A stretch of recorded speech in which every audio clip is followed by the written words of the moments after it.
Alors en gardant bien en tête tout ce que je vous ai dit sur les différents paramètres d'un compresseur et comment les utiliser, j'avais envie de faire une vidéo dédiée sur les deux différents modes du compresseur d'Ableton, à savoir Peak et RMS. Et donc ces deux modes, je voulais vraiment les traiter à part, déjà parce que cette fois-ci, je vais enfin commencer à vous montrer des exemples concrets et ce que font ces deux modes, et pourquoi est-ce qu'on les utilise dans deux cas, mais alors complètement différents. Dans un premier temps, le mode Peak va permettre d'agir de manière quasi immédiate, c'est-à-dire qu'à chaque crête de son, à chaque pic de volume, le compresseur va être actif, ce qui va nous permettre d'avoir un traitement relativement précis et qu'on va, du coup, la plupart du temps, utiliser sur des éléments percussifs. Quand je dis éléments percussifs, c'est pas forcément que des batteries.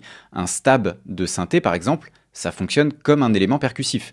Il faut voir en fait la volonté que vous avez voulu mettre derrière un élément dans votre composition. Si ça a vocation à être un élément percussif, que ce soit un synthé, que ce soit des cordes, que ce soit un bout de voix ou que ce soit des batteries, à ce moment-là, je vous conseille le mode Peak du compresseur d'Ableton. Et donc, le deuxième mode, qui est le mode RMS, lui, il est plus calqué sur l'oreille humaine. Alors, vous allez voir, il y a quelque chose dans l'audition humaine, en tout cas, qu'on appelle le volume perçu, et qui est différent du volume réel de certains éléments. Donc le cerveau, en fait, c'est pas comme s'il avait un compresseur intégré, si vous voulez, mais pour que toutes les informations sonores qu'on perçoit tout le temps au quotidien ne soit pas quelque chose qui nous fasse devenir complètement taré, il fait quelque chose qui nous permet d'avoir un volume perçu général, une espèce de moyenne de tous les volumes qu'on entend. Bien évidemment, s'il y a un volume, s'il y a quelque chose qui est extrêmement fort comparé à tout ce qu'on a entendu pendant, je sais pas moi, une plage de 1 heure, là ça va nous surprendre parce que forcément le cerveau lui-même il est là, what, qu'est-ce qui se passe? Quand on prend une plage de temps,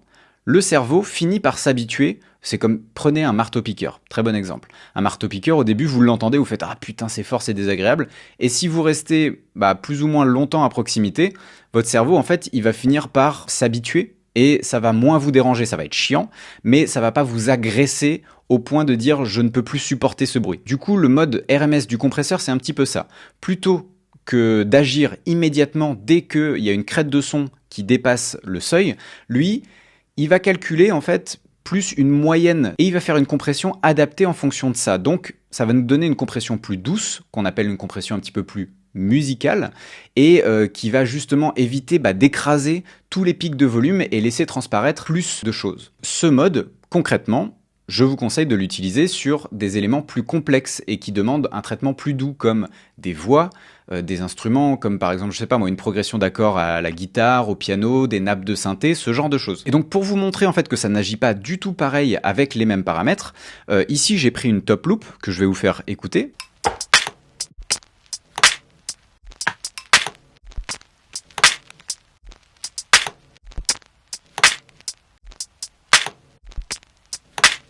Et donc, dans un premier temps, j'ai sélectionné le mode Peak sur notre compresseur. Je lui ai appliqué un ratio de 4,50, une attaque assez courte à 10 millisecondes et une release relativement standard qui va permettre au son de respirer normalement, avec un seuil à moins 20 dB, ce qui signifie qu'à chaque fois que le son va passer au-dessus de la valeur moins 20 dB, le son sera compressé à hauteur de la force du ratio que j'ai mis, à savoir ici 4,50 pour 1. Donc du coup, ce que je vous propose, c'est de resampler en fait, comme ça vous aurez une impression visuelle de ce que ça fait vraiment la compression. Et donc moi là, le but, ce que j'ai cherché à faire, c'est que la forme d'onde soit bien plus homogène qu'ici, parce que vous voyez qu'on a une très grande dynamique. On a ici par exemple un élément qui occupe tout le spectre sonore, je pense que ça tape à 0 dB ici, et juste avant, vous avez des petites cymbales qui, elles, sont beaucoup plus discrètes. Donc moi, j'ai juste envie de réduire l'écart entre tous ces éléments pour qu'on ait l'impression qu'il n'y en ait pas nécessairement un qui soit beaucoup plus fort que l'autre. Donc là, clairement, mes paramètres sont un peu exagérés, voire même vraiment exagérés au niveau du seuil que j'ai mis, mais c'est pour que ce soit plus visuel pour vous et que vous compreniez bien ce que ça fait.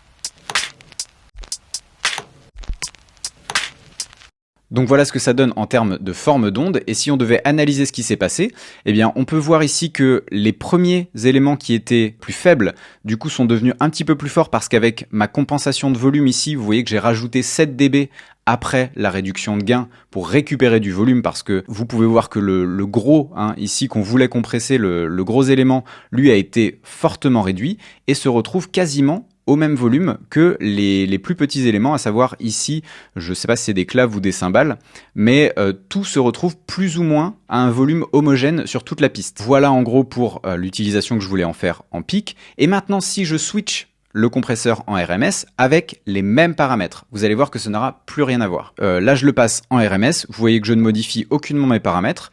Je vais resampler sur une autre piste et on va voir ce que ça donne.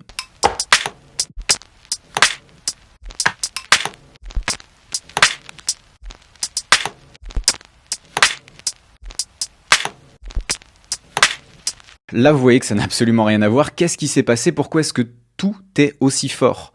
Eh bien, en fait, c'est assez simple. Étant donné que la compression RMS est beaucoup plus douce, vous pouvez voir que si je joue simplement... Alors là, on va se concentrer uniquement sur le compresseur et pas sur le résultat visuel. Hop, si je joue la compression en pic, je vais vous demander de vous concentrer sur la valeur de gain qui est réduite.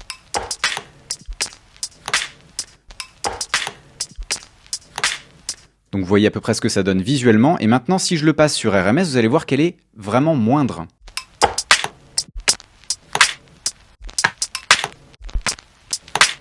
Et donc comment est-ce qu'on explique ça? Alors déjà, quand le son joue, je ne sais pas si vous avez fait attention, mais vous avez deux couleurs de vert. La couleur pour le volume réel et la couleur pour le volume perçu. Donc vous avez la valeur de pic et la valeur de RMS. La valeur de pic sera bien souvent la plus forte et la valeur de RMS sera celle qui fait la moyenne de la dynamique en fait du son. Donc je vous la rejoue vite fait pour que vous puissiez faire attention à ces deux couleurs de vert.